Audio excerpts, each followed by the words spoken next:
Welcome to Wife Cheating Story. I hope you have an enjoyable and relaxing time listening. Let's get started. The desert sky was as black as spilled ink, blotting out any hint of moonlight. Alistair Cole crouched behind a crumbling wall of sun-baked clay, the butt of his rifle wedged tight against his shoulder. Sweat trickled down his forehead, stinging his eyes in the suffocating heat. Even though midnight had come and gone, the air felt thick enough to chew. A few paces away, his squadmate Rodriguez gestured frantically, pressing 2 fingers to his earpiece. Static crackled in Alistair's own radio. He leaned closer, catching snippets of hurried voices. They were pinned by enemy fire from an unseen location somewhere in the maze of abandoned buildings just beyond the flickering lamppost. Alistair's heart thudded against his ribs, but his mind sharpened. Focus. That was the voice of his drill instructor echoing in memory. He inhaled slowly and steadied his breathing. Shadows danced along the ruined street as muzzle flashes sporadically lit the walls. A bullet pinged off a chunk of concrete to his right, forcing him to duck lower. "Alistair, you see anything?" Rodriguez hissed through clenched teeth. "Not yet," Alistair replied, keeping his voice low. "Cover me!" He darted out from behind the wall, dashed across open ground, and found new cover behind a half-collapsed doorframe. Every muscle in his body was taut. He could taste the dust, the adrenaline. The thunder of gunfire rolled through the night. Memories of home sliced through the chaos, a flash of Juliana Rivers's face, smiling at him in that bright summer sun before he shipped out. Her laughter in the backyard where the grass tickled their ankles. The way she used to whisper, "Come back to me safe." It was the thought of her that kept him moving now. A fresh hail of bullets cracked overhead. Alistair winced when he felt a sharp sting along his bicep. A ricochet had grazed him, but the adrenaline buried the pain. He pressed on. Together, he and Rodriguez exchanged short bursts of return fire until, mercifully, the enemy positions went dark. They'd either retreated or gone silent, nobody was sure which. A chorus of radio calls confirmed the ambush had finally been cleared. Dust swirled in the stale air, and a single dim streetlight flickered as if it, too, were exhausted by the onslaught. Within minutes, their medic Jackson was at Alistair's side, examining his arm. "Not too deep. You'll be fine," Jackson said, voice trembling just enough to reveal the shared relief. Alistair let the rifle slacken at his side and sank onto a shattered concrete block, exhaling for what felt like the first time all night. His mind, however, refused to settle. He fumbled for his phone, double-checking the signal bars. He had to let Juliana know he was still alive. Each new mission out here had taught him one truth: nothing was guaranteed. He dialed her number. No answer. He tried again. Still, the call rang into a silent void. An unease crept over him, more unsettling than the firefight he'd just survived. The last few weeks, Juliana's messages had grown sparse, peppered with quick excuses of being busy or tired. Maybe the time difference was to blame, or maybe he was reading too much into it. But something about her cheerful facade felt forced. Rodriguez slumped beside him, removing his helmet. "Don't let it get to you, man," he murmured. "My wife went off the grid once for almost 2 days. Turned out her phone died, and she was panicking about it the whole time." Alistair forced a laugh, but his mind snagged on that nagging sense of dread. He stared at the night sky, dark clouds rolling in overhead. It felt like a warning. His radio squawked to life, instructing them to pull back to base. He rose slowly, ignoring the ache in his shoulder. Through the swirling dust, he glimpsed the battered road leading out of the village. Soon, he'd head back to the forward operating base, patch up properly, and maybe snag a quick call with Juliana through the base's secure lines. She'll pick up next time, he told himself, trying to hammer down the doubt that churned in his gut. There, in that broken street in a foreign land, Alistair could handle bullets, ambushes, and midnight scrambles. But the thought of losing Juliana, losing what little piece of home he clung to, felt more terrifying than anything. Before leaving, he took one last look at the deserted alley, the bullet-scarred walls, and the flicker of the dying lamp overhead. For a moment, the entire world seemed to hold its breath. He turned his gaze skyward. "Hang in there," he whispered, though he wasn't sure if he meant the words for himself or for her. He tightened his grip on the phone, refusing to let it go. Night might have swallowed this place, but the image of Juliana's warm smile was enough to guide him forward. Even though a tiny voice inside whispered that everything could be changing back home, he pushed the thought aside. Because he knew once doubt took root, it could bring a man to his knees faster than a sniper's bullet. It was early morning when they returned to the forward operating base, the sky still painted with the bruise-like hues of dawn. Alistair felt every step in his weary bones. Dust caked his uniform, and a dull throb in his shoulder reminded him how close last night's ambush had come to disaster. Within an hour, he was lying on a cot in the field hospital, the canvas walls flapping in the dry breeze. A stern-faced medic carefully bandaged his minor arm wound. "You're lucky," she muttered. "An inch deeper, and we'd be planning a flight home under worse circumstances." While she worked, Alistair's gaze locked on his phone sitting on the makeshift bedside table. No new messages. Overnight, he'd thought of a dozen reasons Juliana hadn't answered. A broken phone, a busy schedule, maybe just the usual chaos of modern life. Still, the tension clawed at him. A soldier in the next cot, Private McNeil, overheard the medic's remark and shook his head. "I got pulled out of the field after a mortar attack," he said quietly. "Woke up to a Dear John letter in my email. She said she couldn't deal with the distance anymore." A bitter laugh escaped his lips. Love's a shaky thing in a war zone. Alistair tried to ignore the knot forming in his stomach. "We're different," he said, a little more sharply than intended. "Juliana and we've been solid for years." McNeil just shrugged. "I hope you're right, man." The base's usual bustle filled the morning air. Heavy-lift helicopters droning overhead, distant clank of trucks unloading supplies, an occasional bark of orders from staff sergeants. Alistair's bandage felt tight, but he thanked the medic and pulled on a fresh shirt. Then he went straight for the satellite phone station behind the medical tents. He dialed Juliana's cell. No answer. He tried her work number. Voicemail. A cold sweat broke out along his neck. He left a brief message, something about being okay, missing her, hoping she was all right. Halfway through, his voice wavered, and he had to steady himself. He ended with, "Call me, please." The day wore on. Alistair immersed himself in routine briefings, got his wound checked again, and ate a quiet meal in the mess hall. He was used to the unpredictability of deployment, but the radio silence from Juliana gnawed at him more fiercely than any combat mission. He remembered the way she used to blow up his phone with pictures of their dog or random selfies from the grocery store. Now, radio silence. Late that afternoon, he found a shady spot by a supply shed. Rodriguez joined him, slumping down with a sigh. "Heard you tried calling home again," Rodriguez said. "Any luck?" Alistair shook his head. "Nothing. And I don't want to jump to conclusions." Rodriguez scratched at his stubbly chin. "You know, sometimes people just get busy. Doesn't mean it's a crisis." Alistair nodded slowly, forcing a smile, but a new thought plagued him. What if the crisis is exactly back home? He thought of Curtis Rivers, Juliana's father, how the man constantly complained that Alistair's military career was too unstable, or the vague stories he'd heard about a big renovation project on his house, led by some hotshot contractor. Juliana had mentioned it weeks ago, sounding far too excited. His phone chimed. He nearly dropped it in his scramble. The screen lit up with a text from Juliana. "I'm really busy. Everything's fine. We'll call soon."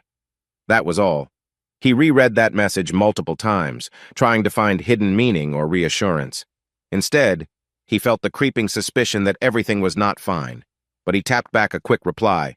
"No worries, just miss you." A wave of relief coursed through him, but it couldn't dislodge the doubt lodged deep inside. Over the next few days, his wound healed, and the base prepared for another rotation of field missions. Yet each passing hour without Juliana's voice felt like another grain of sand piling atop his concerns. At night, he tossed on his narrow cot, lulled to sleep by the distant hum of generators and the occasional helicopter overhead. In those half-formed dreams, he saw Juliana's face, only it kept slipping out of focus like a picture going blurry. And each time he jolted awake, he had the same thought. Something's off. I can feel it. Before long, new orders came down. An extension of Alistair's deployment by 2 months, Though disappointed, he tried to stay calm. He pictured the day he'd step off the plane, surprising Juliana at their front door. She'd laugh, throw her arms around him like she always did. Maybe that moment would clear away his doubts for good. But an unshakable voice whispered in the back of his mind, "War changes people, and it can change the ones left behind, too."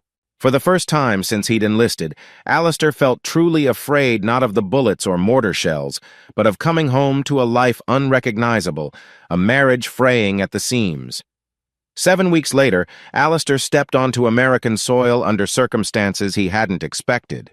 His minor injury had flared into something more serious, a persistent infection that required extended stateside care. Though not a dire emergency, it was enough to grant him a flight home sooner than any extended deployment might allow. He landed at a regional airport late in the evening. The crisp air felt jarring after the scorching desert nights. He kept glancing around for Juliana, half expecting her to appear with that wide smile she used to wear every time he came home. But no one was there with a sign or an anxious grin. Clutching a small duffel bag to his chest, Alistair exited the airport lobby. Night draped over the parking lot, the cold biting at his cheeks. He considered calling her, but decided to show up unannounced. Maybe she'd be thrilled at the surprise.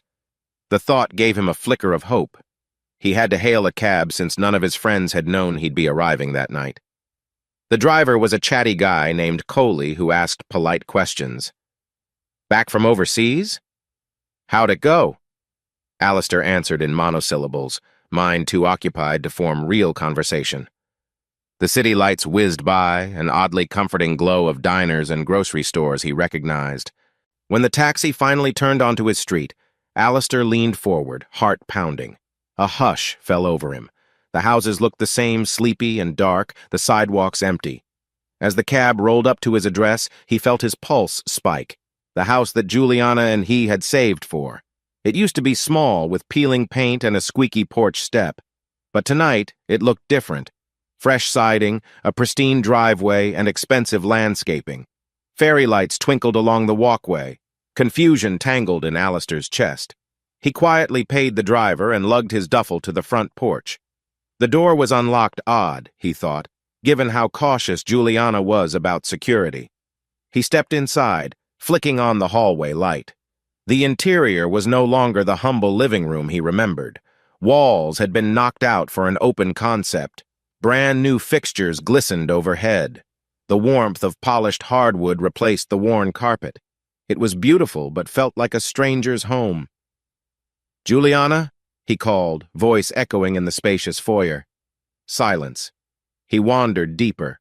New furniture, framed photos. He didn't recognize Juliana in stylish outfits, standing beside a man Alistair had never met. Lean, dark-haired, with a confident smile. Alistair's heart hammered. Who was that? The sound of footsteps jerked his attention toward the kitchen.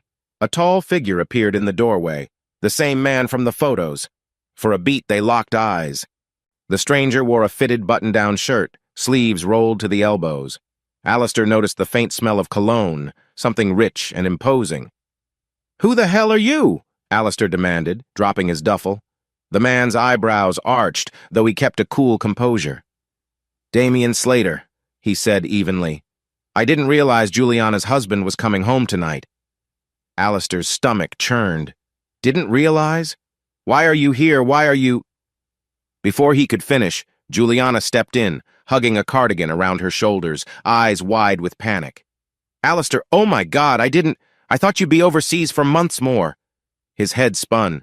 The pristine kitchen, this man's presence. He saw the tension in Juliana's posture, the guilt flickering in her eyes. Damian stood quietly, his expression unreadable, a blueprint folder tucked under one arm. Alistair swallowed hard. "I'm sorry if I'm interrupting something." Anger seethed beneath his confusion. "Juliana, you want to explain what's going on here?" She looked at Damian, then back at Alistair. "Damian's the contractor I told you about. He's been helping me renovate. That's all." "That's all?" Alistair repeated, scanning the house that seemed too lavish for the simple budget they'd once shared. "This is a lot more than some new paint." Damian cleared his throat. "I should probably let you two talk," he said, setting down the folder. "I'll see you tomorrow, Juliana." He brushed past Alistair, offering a tight, polite nod. Alistair felt a fierce urge to grab him by the collar and demand answers, but he resisted. His eyes stayed locked on Juliana, who appeared torn between relief at Alistair's return and anxiety about being caught off guard. When the door clicked shut behind Damien, a heavy silence filled the room. The overhead lights buzzed faintly. Alistair could hardly breathe, a million questions chewing at his mind. "Why didn't you tell me you were remodeling everything?" he asked, trying to keep his voice steady. "And who exactly is Damien Slater beyond a contractor?" Juliana hesitated, glancing at the expensive countertops as if they'd provide some excuse. "He's just a business contact. Dad recommended him to manage a large-scale renovation. I didn't know you'd come home so soon." The words sounded rehearsed. A cold pit formed in Alistair's stomach. He wasn't sure which was worse, that she might be lying, or that she didn't even realize how suspicious this looked. Exhaustion weighed on him both from the sudden flight home and from the creeping sense that something fundamental had cracked between them. He mustered a stiff nod. "We'll talk tomorrow," he said simply, voice brittle. "I need some rest." He turned and grabbed his bag. On his way to the spare room, he cast one last glance at Juliana, whose expression wavered with unspoken guilt. As he shut the bedroom door behind him, the newness of everything, walls, floors, even the doorknob, hammered home a chilling thought. This isn't my house anymore. Morning light filtered through the blinds when Alistair finally woke. The ache in his shoulder where infection had set in was a dull reminder of his abrupt departure from the field. But now, the bigger ache was emotional, lodged deep in his chest. He stepped out of the spare room, once just a cluttered storage space, now renovated with sleek furniture. Voices murmured in the kitchen. He heard Juliana speaking quietly, presumably on the phone. He caught a snippet. "I'm just as surprised as you are. No, I'll handle it. Don't come by right now." When he entered, she hung up hastily. A tension-laced moment passed. She offered him coffee, which he accepted to soothe the dryness in his throat. They sat at the gleaming breakfast bar, sunlight exposing every anxious shift in her gaze. Alistair sipped the coffee. It tasted bitter. Or maybe that was just his mood. "So," he began, trying to keep his tone calm, "why don't you tell me what's really going on here, Juliana?" She placed her mug down, fiddling with its handle.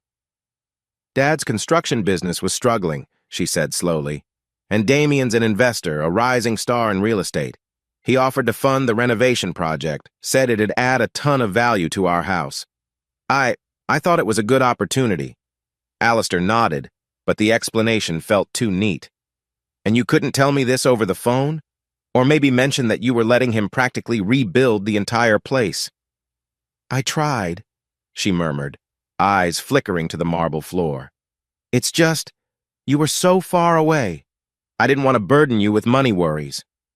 Silence stretched. Alistair's heart pounded in his ears. He took a breath, forcing himself to keep a level head. "Juliana, do you realize how it looked last night? Walking into my own home and finding some other guy here, at that hour, acting like he belongs?" Her lips parted, but she couldn't find words. An apology or an admission, he couldn't tell which. Finally, she said, "Damien's been around a lot. We've gotten close. Dad introduced us months ago, and he seemed so capable, so confident." Alistair stared, the meaning behind gotten close twisting in his mind. "You think I'm not capable?" he asked quietly, though the answer felt obvious from her hesitation. She exhaled a shaky breath. "You've been gone so much. Every time I call, I just hear gunfire in the background or the exhaustion in your voice. Damien was here, physically present, helping solve real problems." He set his coffee down. The betrayal in her tone was tangible, like she believed he had chosen deployment over a stable life with her. "I'm doing my job, Juliana," he said, voice raw. "Serving my country, supporting us. You knew this going in." Her eyes welled up, but a hint of defiance flickered there. "I know. But after months turned into years, I couldn't keep pretending everything was okay. Damien offered me a vision of what life could be if I wasn't constantly waiting for a phone call from a war zone." The blow landed like a physical punch. Alistair swallowed, his chest tightening. "So you want out?" She hesitated. I'm sorry, Alistair. You've been brave and dedicated, but I need something different. Damien has connections, money, a plan for the future. I can't live with endless uncertainty. He slumped back, feeling as though all the air had been sucked out of the room. The woman he'd clung to in his darkest moments was slipping away, drawn by the bright lure of someone else's success. So that's it, he said softly. After everything, you're leaving me for a contractor with a big wallet? Tears traced Juliana's cheeks. It's not just the money, she whispered. It's the reality that I don't see us building anything together anymore. Alistair's pulse hammered as she took a folded set of papers from the kitchen drawer.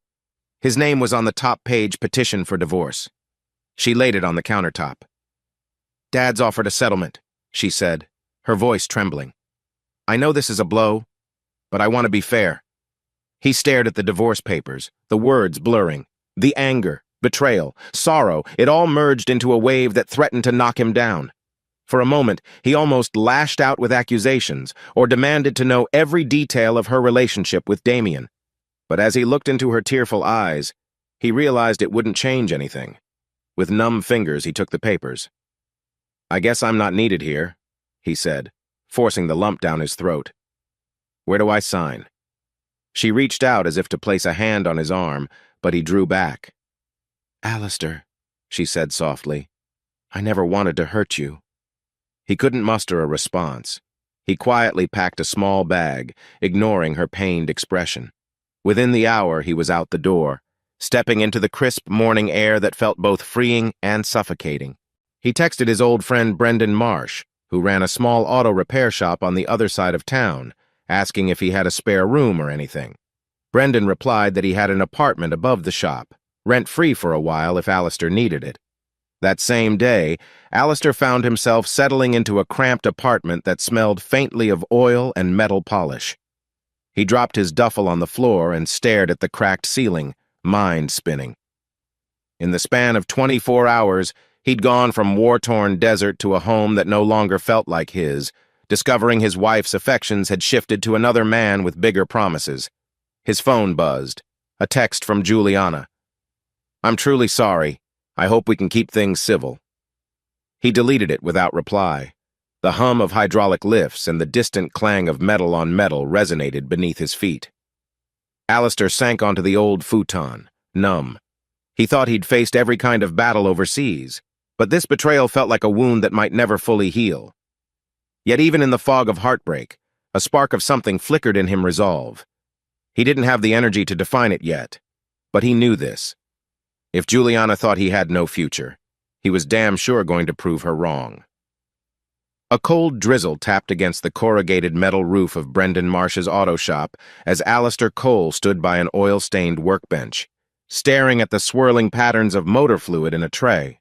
His mind buzzed with anger, betrayal, and a lingering heartbreak he couldn't push aside. Weeks had passed since he'd left Juliana's lavishly renovated home with divorce papers in hand, yet the sting felt raw as ever. Brendan, wearing grease-smudged coveralls, approached with a sympathetic frown. You okay, man? He asked, wiping his hands on a rag. Alistair forced a half-smile. Define okay.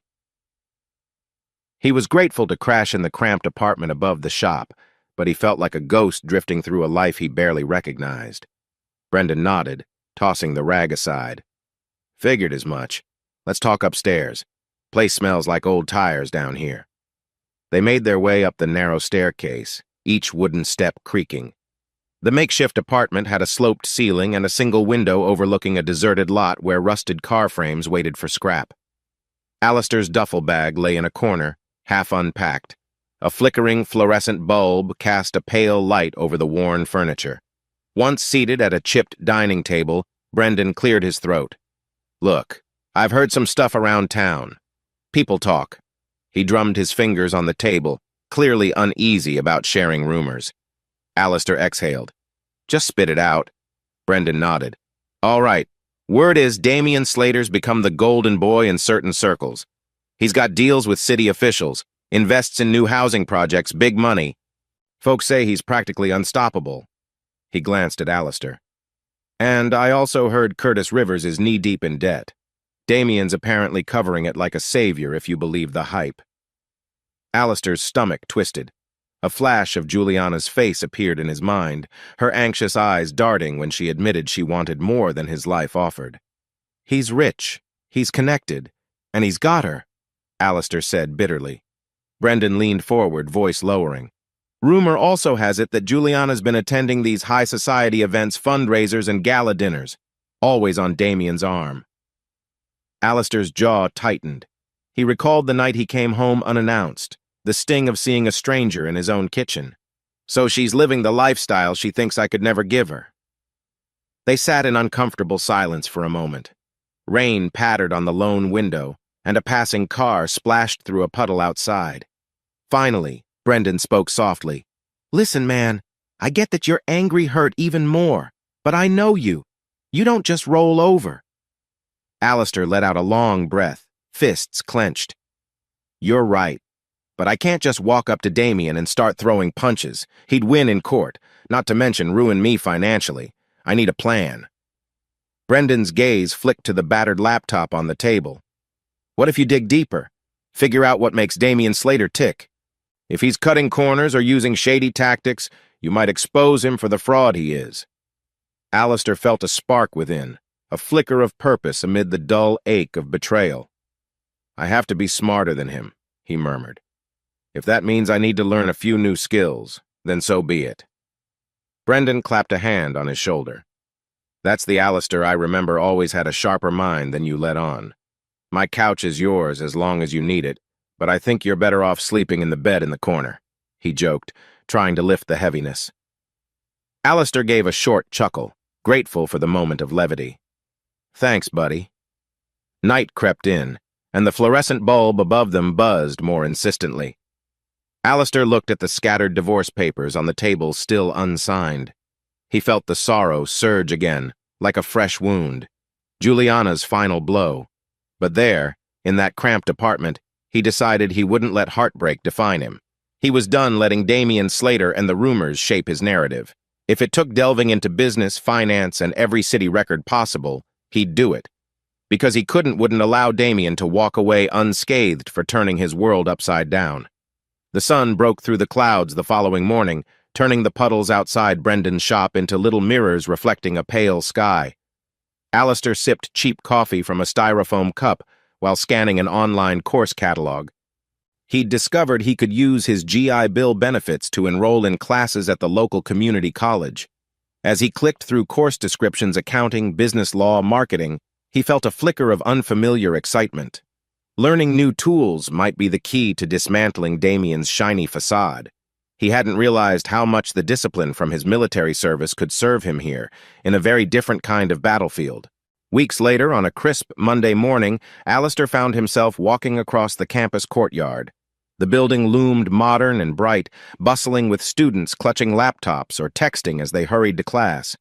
It felt strange to be the older guy in a sea of fresh-faced undergrads, but he reminded himself he had a mission. His first stop was an introductory finance class. The professor was a wiry man in his 60s, Dr. Palmer, who hammered home the basics of how companies raise capital. Alistair took meticulous notes, absorbing terms like equity, debt financing, and venture capital concepts that might prove crucial if he intended to trace Damien's money trail. After class, he visited the student center to fill out paperwork about transferring military credits. That's when he crossed paths with Marina Snow, a poised, sharp-eyed attorney running a pro bono advice booth for veterans. Dark hair pinned in a neat twist, she exuded a taken-a-prisoner's aura. Alistair approached out of curiosity, noting the sign that read Free Legal Counsel for Vets. "Looking for legal help?" she asked, eyeing his posture with mild curiosity. Alistair glanced at the divorce papers sticking out of his backpack. "Maybe it's complicated." Marina arched a brow, her tone crisp but not unkind. "Complicated is my specialty. Sit." He dropped into the folding chair. In a few quick sentences, he outlined his pending divorce, the unusual circumstances, and the sense that he might be up against powerful interests. Marina listened, tapping a pen against a yellow legal pad. Occasionally, she fired off questions in a direct, no-nonsense manner that left him breathless trying to keep up. Finally, she said, I handle a lot of family law and small business disputes.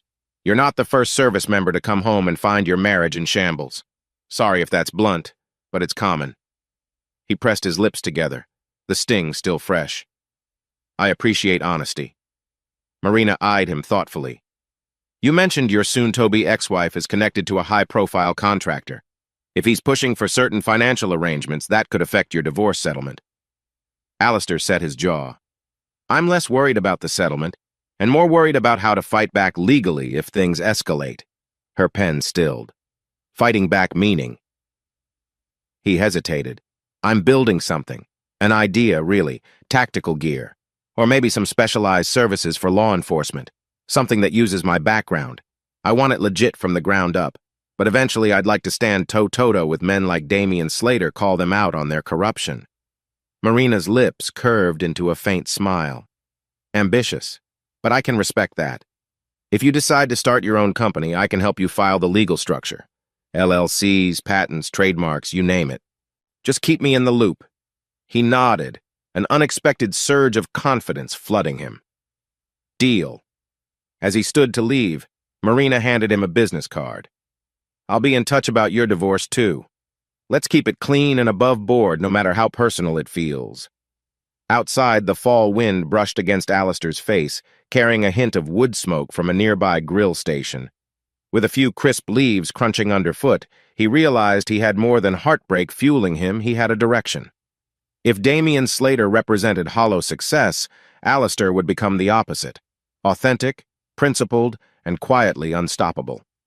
Several weeks later, Alistair's routine settled into a steady rhythm. Mornings were spent absorbing finance and business coursework.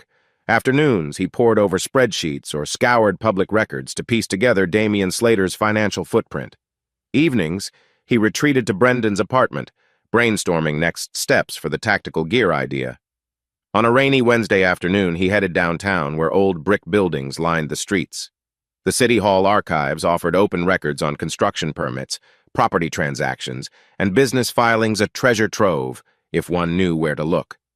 Alistair was determined to find any irregularities in Damian's empire.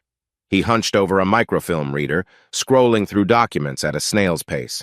He squinted at lines of text describing building codes, zoning variances, and inspection results. Most entries were dull and uneventful, but then one name jumped out: Franklin Tanner, listed as an inspector assigned to multiple projects funded by Slater Development Group. Alistair jotted that down. A quiet cough behind him made him spin. A middle-aged man with salt and pepper hair stood there, wearing a city employee badge. Need help? He asked politely. Alistair hesitated. Just researching some construction permits. I'm a student. It wasn't a lie, exactly. The man nodded. I'm Tucker Willis, head archivist. I see you're looking at Slater's projects. They've been a hot topic around here. Alistair offered a tight smile. You don't say. Anything I should know? A flicker of caution crossed Tucker's eyes, but he leaned in, lowering his voice. A few of us suspect corners are being cut on those builds, materials not matching spec, inspections pushed through too fast. But it's hush-hush. Slater has friends in high places. Heart pounding, Alistair gestured to the microfilm. Ever hear of Franklin Tanner? Tucker grimaced. Tanner's on the city payroll. He's rumored to be a yes-man for Slater, always signing off on partial inspections, but nobody's proven anything. Alistair thanked Tucker, then carefully noted more references to Tanner's name. By the time he left the archive, late afternoon sunlight gilded the streets, puddles shining like polished copper. He felt a strange mix of triumph and unease. If Slater's success hinged on rigged inspections, that was a house of cards just waiting to collapse, but only if Alistair could gather solid evidence. He decided to track down Franklin Tanner. The next day, Alistair parked outside a modest suburban home with a neatly trimmed yard and an American flag fluttering from the porch. He rapped on the door, half expecting an angry confrontation. Tanner answered, watery gray eyes narrowing. Who are you? The inspector asked flatly. Alistair cleared his throat. I'm Alistair Cole, a concerned citizen. Mind if we talk about the Slater Development Group? I know you've inspected several of their sites. A beat passed. Tanner's face paled, a flicker of guilt or fear crossing his features. I don't know what you're talking about. You should leave." Before the man could slam the door, Alistair placed a hand gently on it. "Look, I'm not a reporter and I'm not a cop. I just need the truth. People could get hurt if corners are being cut." Tanner hesitated, glancing up and down the quiet street. Finally, he exhaled. "You want the truth? Fine. Slater's guys tell me to sign off on partial approvals. I don't always see the finished work. Sometimes the materials don't match the blueprints. But if I raise an issue, I risk my job. Slater has connections high up." Alistair's pulse quickened. "Are you willing to swear to that in writing? Even anonymously?" Tanner's face hardened with regret. "I can't. This is my pension, my family's livelihood. If Slater goes down, I might go down too." A painful silence followed. Alistair forced a tight nod. "Understood. Thanks for your time." He returned to his car, frustration gnawing at him. The conversation confirmed Slater's shady operations, but getting an inspector on record was another matter. Still, a pattern was emerging. Damien built his empire on shaky foundations. One strong gust, and the whole thing might topple. Alistair vowed he'd be that gust. Back at Brendan's apartment late one evening, Alistair pinned documents and notes to a corkboard he'd salvaged from a yard sale. Arrows connected Slater development to suspicious projects, subpar materials, and questionable inspection logs. Each thread told a story of corners cut and profits maximized. He stared at the board, mind churning with how best to use this intel. Public exposure? A lawsuit? He suspected he'd need more leverage before challenging a man as well-connected as Damien. A quick glance at his phone reminded him of the divorce paperwork from Juliana still in limbo. The tension of that legal battle hovered like a storm cloud. The next day, he met with Marina Snow at a small coffee shop near campus. She wore a tailored black blazer and tapped her pen against a stack of documents. "So you want to formalize this tactical gear startup?" she asked, flipping through sample LLC registrations. "We can file under the name Cole Tactical Innovations, or pick something more brand-friendly." Alistair sipped his black coffee, the bitter taste sharpening his focus. "Let's do Cole Tactical Innovations. I want the name to reflect who I am and that it's rooted in real experience." Marina jotted notes. "You'll need a basic pitch deck if you plan to attract investors eventually, or at least show potential clients you're serious. We can handle all the legal structure, but you'll have to line up manufacturing, supply chains, the works." He nodded, feeling a surge of determination. "I have ideas. Start small with prototypes boots. Protective vests designed for real conditions, not just fancy aesthetics. I know from experience what frontline operators actually need." A flicker of respect lit Marina's eyes. "That authenticity might set you apart from the demi a dozen gear brands out there." They hashed out details for nearly an hour: trademarks, business licensing, potential disclaimers for product liability. It was overwhelming, but each step was a piece of the puzzle, and Alistair finally felt like he was regaining control of his life. After they finished, Marina cleared her throat. "About your divorce. Juliana's attorney reached out. They want an amicable settlement. You okay with that?" The question stabbed at him. Yet he'd spent enough sleepless nights battling bitterness to know fueling a public fight might only benefit Damien. "Yes," he said quietly. "Let's finalize it. No drama." Marina nodded. "I'll set it in motion." That evening, he returned to the auto shop and found Brendan fiddling with a battered motorcycle engine. The air smelled like gasoline and possibility. Alistair told him about the new LLC and the partial progress on collecting evidence against Damien. Brendan grinned. "Look at you, making big moves. Cole Tactical Innovations, huh?" Alistair shrugged, a faint smile tugging at his lips. "I figure if I can show that success doesn't require shady deals, it'll be proof that Damien's shortcuts aren't the only way." A comfortable silence settled. In that small, grease-scented space, Alistair felt a glimmer of hope. Maybe the heartbreak had jolted him into forging a future that was undeniably his own one, built on integrity, not illusions. Early the next morning, he signed the final divorce documents. There were no tears, no dramatic confrontation, just a swift, silent acknowledgement that the life he once had was over. As he sealed the envelope, he felt a hollow pang, but also a sense of grim resolve. He would move forward, not as a victim, but as a survivor focused on dismantling Damien's facade and building something real. A crisp autumn wind whipped across the parking lot outside a low-slung warehouse on the outskirts of town. Cole Tactical Innovations. Alistair Cole's fledgling company had recently leased the building, and though the exterior looked modest, the inside buzzed with quiet purpose. Alistair's small team of veterans huddled around wooden crates filled with prototype gear, boots, gloves, reinforced vests. Sunlight streamed through high windows, illuminating Alistair as he knelt beside one crate, examining a pair of desert-tan tactical boots. "Stitching looks solid," he muttered, running his fingers along the seams. "Let's see how they hold up under field conditions." A tall woman in cargo pants, Corporal Gwen Ramirez, nodded. She was one of Alistair's earliest recruits, a former military mechanic turned gear tester. "I can take these out for a test run next week with the local reserve unit," she offered. "We'll push them through mud, gravel, maybe a small obstacle course." Alistair cracked a grin. "Perfect. We need real feedback from boots on the ground." He carefully repacked them, letting the excitement settle in. Each prototype represented a small step toward credibility in an industry saturated by big-name defense contractors. Later that afternoon, he leaned against a battered old desk in the makeshift office space as Marina Snow, his lawyer and closest advisor, arrived with an air of urgency. Her heels clicked over the concrete floor. "I have news," she said, dropping a manila folder onto the desk. "We have a shot at pitching some of this gear to your old unit's training detachment. They're open to sampling new products from veteran-owned startups." Alistair exhaled, relief mingled with adrenaline. "That's the break we've needed." Marina nodded. "We'll need a short PR push, nothing fancy, just enough to show that Cole Tactical is legit." She paused, flipping open the folder. "On that note, I heard you've already put some partial information about Damien Slater's shoddy construction into certain ears." Alistair's gaze hardened.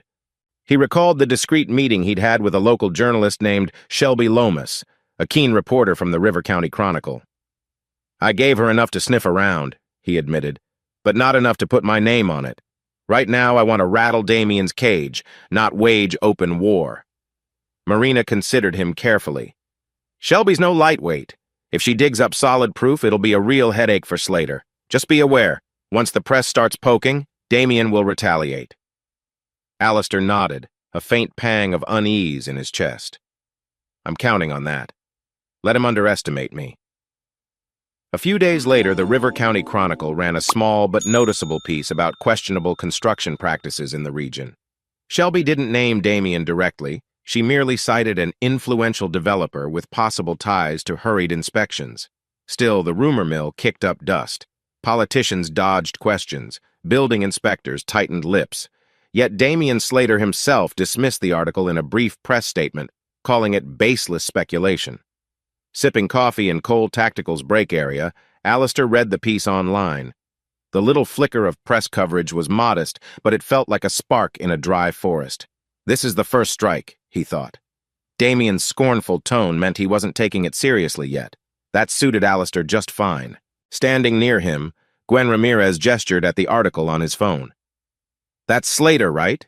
she asked, her brow arched.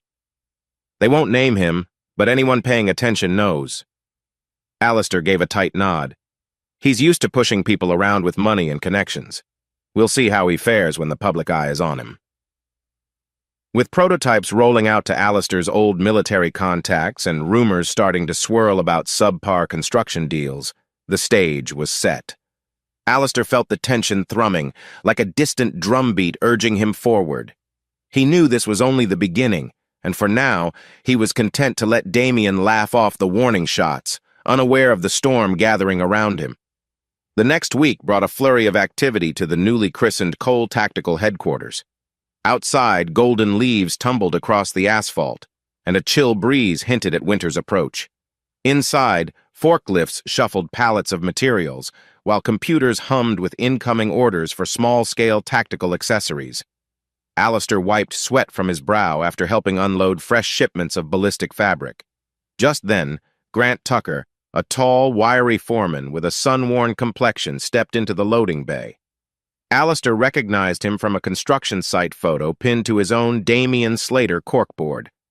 Tucker had recently quit Slater Development Group under mysterious circumstances. "Mr. Cole," Tucker asked tentatively, hands in the pockets of a threadbare jacket. "A friend said you might need a manufacturing coordinator. I heard you stand for honesty and fairness." Alistair studied the man's face, seeing lines of stress that likely stemmed from dealing with Slater. "I'm listening." Lowering his voice, Tucker explained how he'd grown uneasy about the substandard materials Slater's company used cheap alloys for structural supports, incomplete inspections. "I tried raising concerns," Tucker muttered, "but got threatened with blacklisting in the industry, so I left." Sensing sincerity, Alistair glanced at Gwen, who nodded in subtle confirmation. "We need all the hands we can get," Alistair said. "You okay with pivoting from building construction to gear production?" Tucker managed a wry smile. "Better than lying awake at night, wondering if the next building I worked on might collapse." Just then, Alistair's phone buzzed. He glanced at the caller ID, heart jolting Juliana. Ever since finalizing the divorce, she'd rarely reached out. He hesitated before stepping aside to answer. Her voice was soft on the line, a tinge of regret coloring her words. "Alistair, I wanted to check on you." A pause. "I know it's weird, but I heard from a mutual friend that you're starting a business." He maintained a steady tone. "I'm fine, thanks. Busy with Cole Tactical." She sounded uncertain, as though she didn't know what to say next. "I just wanted you to know there's no hard feelings about the divorce. I hope you're doing okay." A bitter laugh nearly escaped his lips, but he held it back. "I'm doing better than okay, actually, but thanks." He tried to keep the conversation polite yet distant. The memory of her choosing Damian still haunted him, and he refused to let that wound fester further. Silence lingered. At last she said, "I'm glad. Truly." Then the line clicked off. Alistair inhaled deeply, staring at the phone's blank screen. He wasn't sure if her call was driven by guilt, curiosity, or some spark of lingering affection. Either way, it changed nothing. He tucked the phone away and returned to Tucker with renewed focus. "Let's get you started," he said. "We're building more than gear here, we're building a company with integrity." Later that day, Marina Snow stopped by the facility to review new supplier contracts. She shot Alistair a measured look. "I see you picked up a former Slater foreman," she said, scanning the agreement Tucker had just signed. Alistair shrugged. "He needed a job, and we need experienced hands." Marina's eyes narrowed. "Damian's sure to see this as a direct provocation if he finds out." Alistair let out a slow breath. "I'm not hiding. If Damian wants a fight, we'll be here above board, confident in what we do." A faint smile curved Marina's lips. "Then let's make sure all our paperwork is immaculate. The last thing we need is giving him ammunition." As the afternoon light faded, Alistair gazed over his growing team, each person intent on their tasks.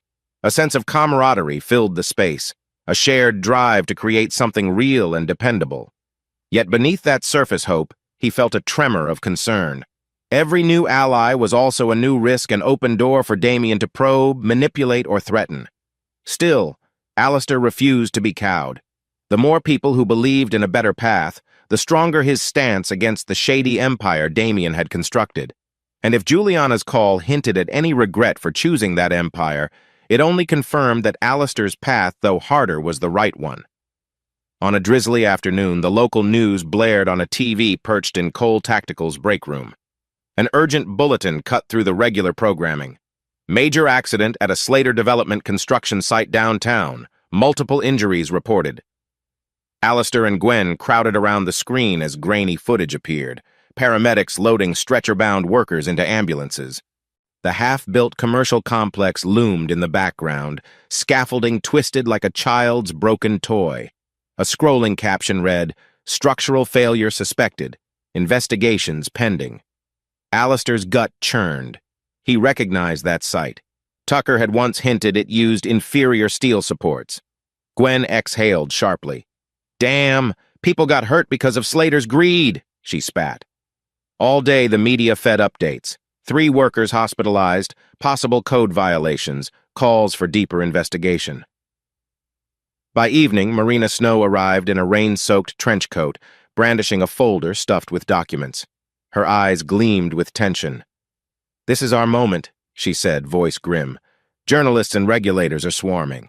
We can't waste it." She set up shop in a small conference room, where Alistair, Tucker, and Gwen joined her under fluorescent lights. Folders and printouts lay sprawled across a dented metal table. "I have bits of evidence inspection anomalies, supply chain data," Alistair began, pointing to a chart.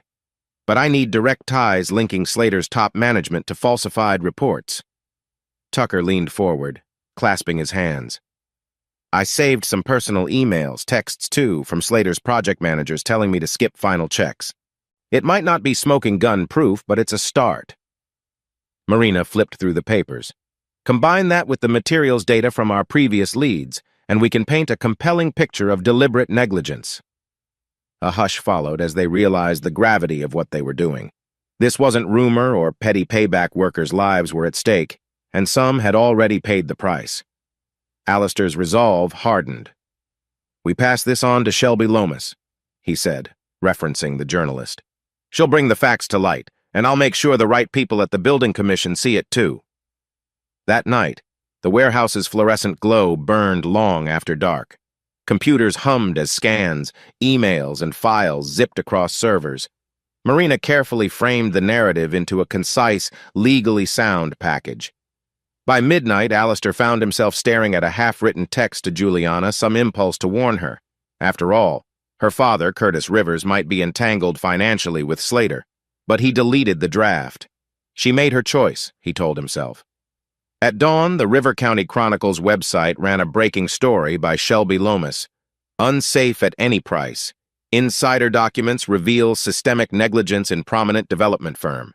The piece referenced direct quotes from a foreman-turned-whistleblower, pointing to tampered inspection logs, substandard materials, and intimidation tactics.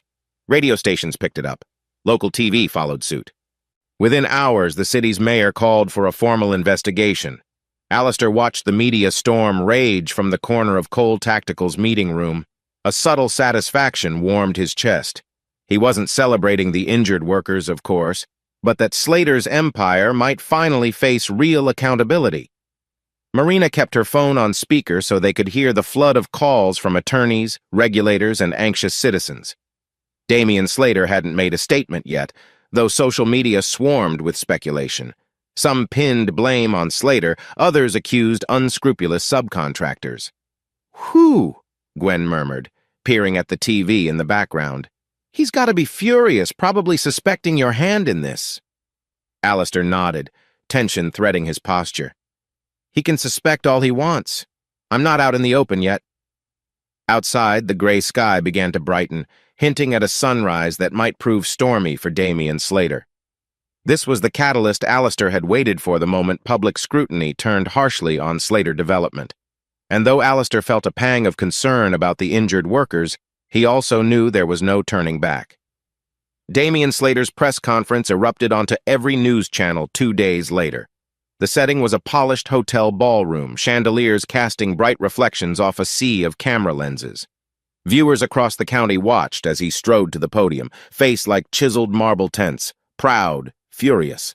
Behind the scenes, Alistair and his team gathered in the Cole Tactical office break room once more, eyes glued to the TV. Marina perched on the arm of a worn couch, arms folded. Gwen and Tucker hovered, silent and watchful. On screen, Damian launched into a carefully rehearsed speech. He expressed sympathy for the injured workers, blaming an unfortunate subcontractor oversight. He claimed Slater Development had always adhered to strict standards, insisting the revelations were exaggerations by disgruntled ex-employees and certain media outlets seeking sensational headlines. His voice resonated with feigned concern, but the slight tremor in his hand, the flash of anger in his eyes, told another story. "Sure he's calm," Tucker muttered, "but we all know that's a mask." Suddenly, a reporter's question cut through the polite veneer.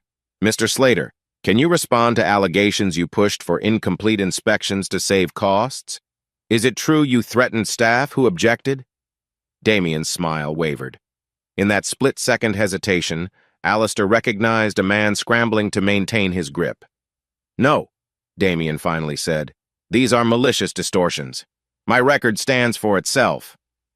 The broadcast shifted to a shot of the crowd, capturing anxious investors perched on the edge of their seats. Their expressions mirrored the growing doubt shadowing Damien's suave persona. Alistair turned the TV off the moment the conference ended. He faced his team. He's rattled, he said quietly. That's good, but we can't relax. He'll look for ways to keep investors on board and bury these allegations. Marina nodded. I expect phone calls soon from Slater's legal hounds. They might threaten suits if we don't back off. But we've got truth on our side, plus the injury investigation is out of our hands now. The city and OSHA are stepping in. Sure enough, the next day brought fresh tension. Damien's top investors began leaking concerns to the press anonymous quotes about re-evaluating partnerships if the construction fiasco worsened. Meanwhile, Curtis Rivers's own finances teetered as Slater's troubles overshadowed every project they'd collaborated on. Rumors circulated that Curtis might have to mortgage his last properties to stay afloat. From a distance, Alistair watched it all with mixed emotions. Part of him felt vindicated Slater's empire was starting to fracture, but a sliver of guilt gnawed at him. He knew real people could be caught in the crossfire, including employees who never had a say in Slater's shortcuts. Late one evening, after the rest of Cole Tactical's crew went home, Alistair lingered in the warehouse. The faint hum of the overhead lights kept him company as he double-checked an email from a police department expressing interest in Cole Tactical's ballistic vests. If they agreed to a pilot program, it would be the company's first official contract, a tangible victory proving their legitimacy. One foot in front of the other, Alistair told himself. He typed a measured response, offering a free trial set of gear for evaluation. Once he hit send, an unsteady thrill coursed through him. This moment marked a turning point. Cole Tactical was no longer just an idea, it was on the verge of securing real clients. That success came at the same time Damien Slater's own enterprise appeared to slip out of control. The next morning, a crisp envelope arrived bearing the police department's logo. Inside, a preliminary contract lay waiting for Alistair's signature. Heart pounding, he scanned it twice to be sure. We did it, he whispered into the stillness, letting relief flood his senses. Yet even in that moment of triumph, he felt the undercurrent of conflict. The more he advanced, the more precarious Damien's stance became, and with it, Juliana's security, since she'd thrown her lot in with the Slater world. Somewhere deep down, Alistair wondered if she regretted her choice. But that was a question for another day. He signed the contract, giving Cole Tactical its first major break. Outside, the sun rose over the warehouse roof, casting long shadows across the lot like the lingering consequences of old betrayals. Alistair had no intention of slowing down, though. The silent war against Damien Slater had only begun, and he was ready to push further until the truth outshone every carefully spun lie. A brisk fall breeze carried the promise of winter as Alistair Cole stepped onto the sidewalk outside the River County Chronicle building. The sky overhead was a muted gray, clouds swirling like an omen. Inside his jacket pocket rested a newly printed newspaper, its front page emblazoned with the bold headline, Slater Development Under Fire. New evidence suggests systemic fraud. He crossed the threshold into the bustling newsroom, where reporters tapped frantically on keyboards and phones rang off the hook. Shelby Lomas, the sharp-eyed journalist who'd helped expose Damien Slater's cut corners, waved him over. Her desk was a controlled mess of color-coded sticky notes and highlighters.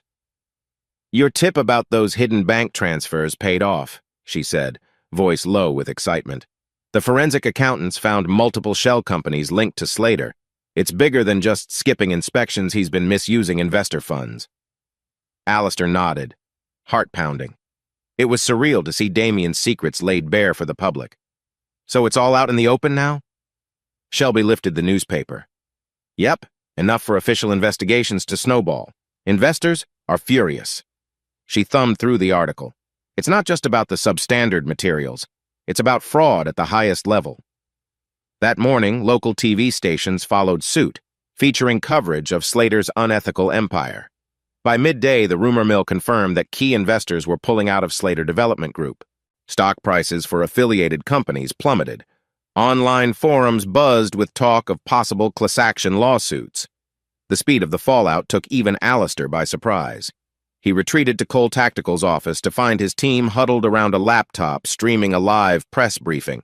Damian Slater's PR representatives stood behind a podium, stammering denials and half-formed excuses. It was clear the entire organization was in crisis control. Marina Snow arrived moments later, setting her leather briefcase on a table. "Expect legal threats from Slater's lawyers," she warned. "But don't worry. We've covered our tracks. The evidence stands on its own." She flipped open her notes, scanning a page. "Curtis Rivers is now under investigation too. I hear he's in panic mode." Alistair's stomach tightened at the mention of Juliana's father. Memories flashed of the quiet older man who'd once scowled at Alistair's modest ambitions. Now, it appeared Curtis Rivers had tied his finances to a ship that was rapidly sinking. Alistair tried to push away any sense of pity. They made their choices, he reminded himself. They all did. By late afternoon, another bombshell hit the news, a major lawsuit filed by multiple stakeholders. Plausible claims of fraudulent misrepresentation and negligence peppered every page. Cameras flashed as anonymous executives slipped out of Slater Development's imposing downtown offices, refusing to answer reporters' questions. From the vantage point of Cole Tactical's open workshop, Alistair watched as a newscaster recapped the growing chaos. The rhythmic hum of sewing machines in the background served as a stark counterpoint to the meltdown outside. For the first time in a long while, he felt genuine relief knowing the truth had broken open under the unstoppable weight of real evidence. Torrential rain battered the city 2 nights after the lawsuit news went public. Thunder rumbled like distant artillery as Alistair returned to Cole Tactical's building, arms laden with blueprint tubes for their next product line. In the flickering glow of a faulty parking lot lamp, he spotted a sleek black SUV idling at the entrance. His pulse quickened. As he stepped closer, the passenger door swung open. Out strode Damian Slater, soaked but still maintaining an aura of cold fury. His once impeccable suit was rumpled, hair plastered to his forehead by the rain. Even in the downpour, his glare could have cut steel. "Cole!" Damian snapped, voice resonating with barely contained rage. "I know you're behind this smear campaign." Alistair carefully placed his blueprints inside the doorway before turning to face Damian, water dripping down his collar. "It's not a smear campaign if it's the truth," he said calmly. "You built your empire on lies and greed. People got hurt." Lightning streaked overhead, illuminating Damian's clenched jaw and stormy eyes.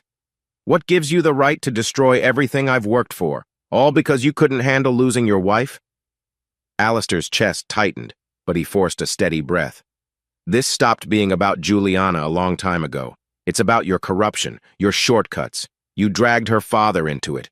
You injured honest workers to cut costs." His voice remained quiet, each word precise. Damian advanced, fists balled, rain streaming off his shoulders. "You're no saint," he hissed. "You fed those reporters. You manipulated the city inspectors. Now my investors are jumping ship. Do you even care about all the employees who might lose their jobs?" The moral weight of that accusation stung. Alistair felt a flash of guilt he'd considered the collateral damage, but the alternative was letting Damian's crimes remain hidden. He steadied himself. "I didn't force you to lie or cheat. And if you want to talk about employees, maybe you shouldn't have put their lives at risk for profit." Another wave of thunder shook the sky. Damian looked ready to lash out physically, but perhaps the sense of legal peril kept him in check. Instead, he spat at the ground in frustration, stepping dangerously close to Alistair's personal space. "This ends badly for you too. I have resources, connections. You think you're safe behind those documents and lawyers?" He pointed a trembling finger. "No, I'll bury you in countersuits." Alistair's heart pounded, yet his expression stayed unwavering. In the military, he'd faced threats and intimidation under far worse conditions. "Try whatever you want," he replied. "I'm not backing down. Not anymore." For a long moment they stood there in the downpour, rivulets of water carving lines down their faces, 2 men locked in a standoff shaped by betrayal and ambition. Finally, Damien let out a bitter laugh, stepping backward. "You'll regret this," he muttered, then whipped around and jumped into the SUV, tires squealing as it sped off. Rain pelted Alistair's skin, soaking him to the bone, yet he remained rooted to the spot. His breath came in ragged bursts. The confrontation left a hollow pang in his chest, a reminder that even justified revenge could feel unsettlingly cold. Under a gray November sky, the once impressive Slater Development headquarters now projected an eerie emptiness. Half the windows were dark. The extravagant lobby fountain had been switched off to save costs. Lawsuits piled up, investors vanished, and Damien Slater's frantic attempts at damage control only fueled more skepticism. Juliana Rivers felt the change keenly. As she stepped into the silent building, her heels clicked hollowly on the marble floor. The plush receptions that used to greet her were gone. The reception desk was empty except for an out-of-date magazine. She swallowed a knot of anxiety, heading upstairs to what was left of Damien's executive suite. She found him pacing in a barren office, boxes stacked in corners where employees had cleared out personal items. "Damien," she said softly, adjusting the collar of her coat. "You asked me to come." He looked up, hair disheveled, eyes rimmed with desperation. "They're seizing more assets," he croaked. "I'm under investigation for fraud, bribery. Do you realize what that means?" Juliana's heart pounded. She'd staked her future on Damien's seemingly unstoppable success. Now it felt like being trapped in a freefall. "What about my father? His construction firm is tied to your deals." "He's losing everything." Damien raked a hand through his hair, ignoring her question. "I just need more time, more capital. We can spin the narrative. Maybe take a loan using your father's name." "Damien, stop!" she snapped, surprising even herself. Once upon a time, she'd been entranced by his confidence, his wealth. Now, seeing the truth laid bare the lies, the shortcuts, she felt sick. "I can't help you fix this. Nobody can." He stared at her, a flash of anger twisting his features. "Then what good are you?" he spat. "You think I wanted to deal with your baggage, your ex-husband meddling in my affairs?" A cold stab of realization shot through her. "So that's how you see me, a tool to cement deals with Dad's company?" Damien scoffed. "Don't act like you're innocent. You wanted money, status, a future you didn't think Alistair could provide. Well, this is the result." Her cheeks burned with shame. She couldn't argue. She'd chosen ambition over loyalty, short-term glamour over genuine devotion. Now that empire was crumbling. "Goodbye, Damien," she whispered, turning on her heel. The fact that he didn't even try to stop her spoke volumes. Outside, the chill wind sliced through her coat. Where do I go now? Her phone buzzed with a string of voice messages from Curtis Rivers, each more desperate than the last.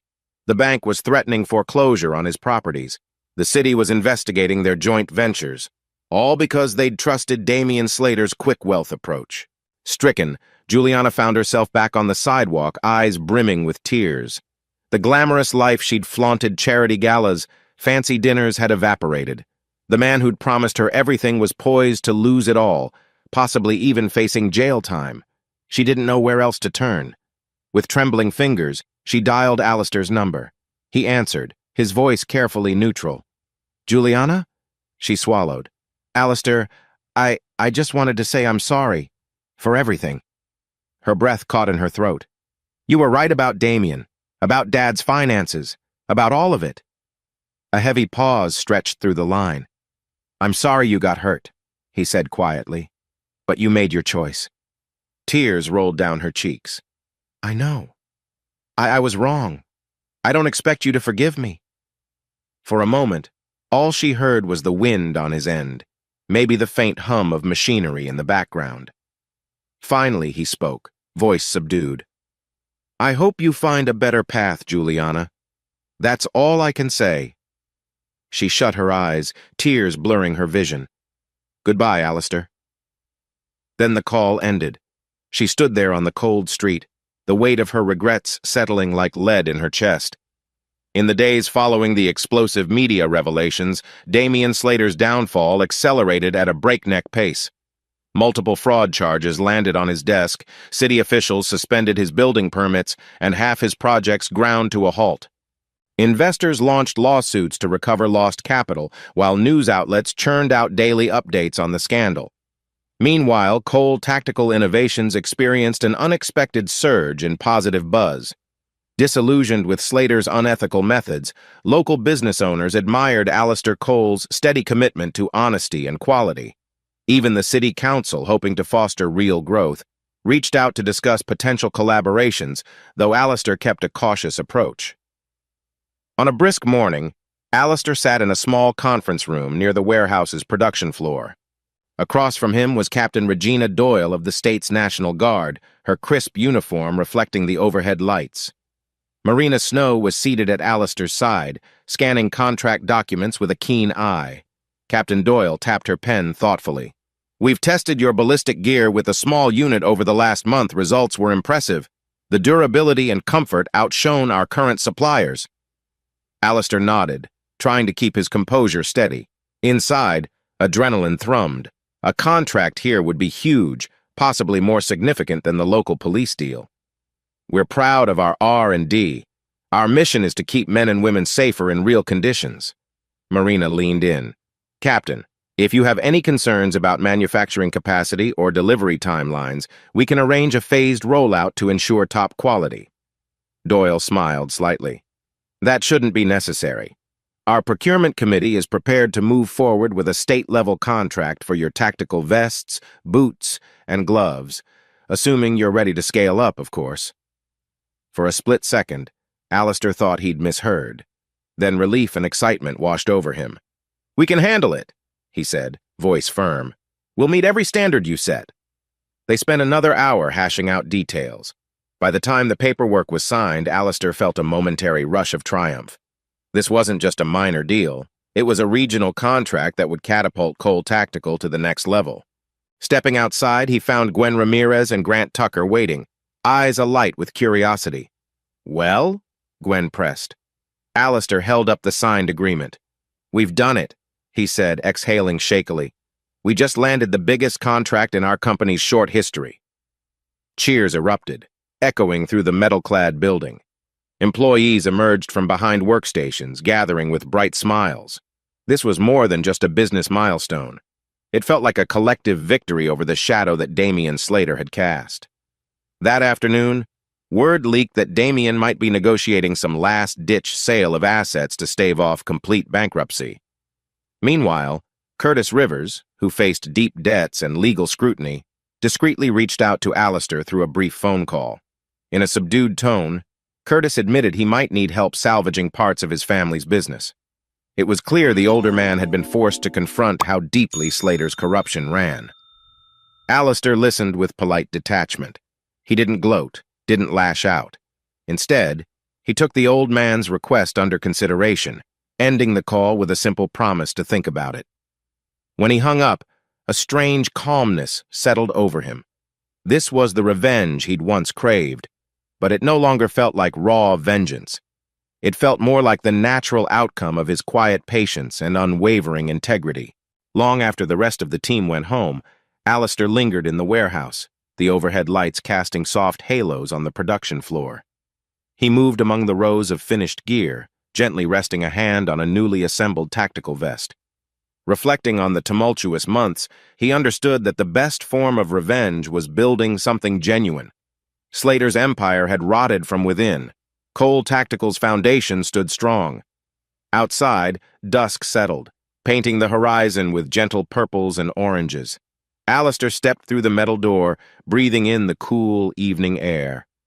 In the distance, the city skyline glowed a testament to both triumphs and mistakes. He wasn't strutting with pride or savoring Damian's ruin. Instead, he felt a sense of steady fulfillment, a quiet triumph that far surpassed any fleeting desire to see his enemies simply fall.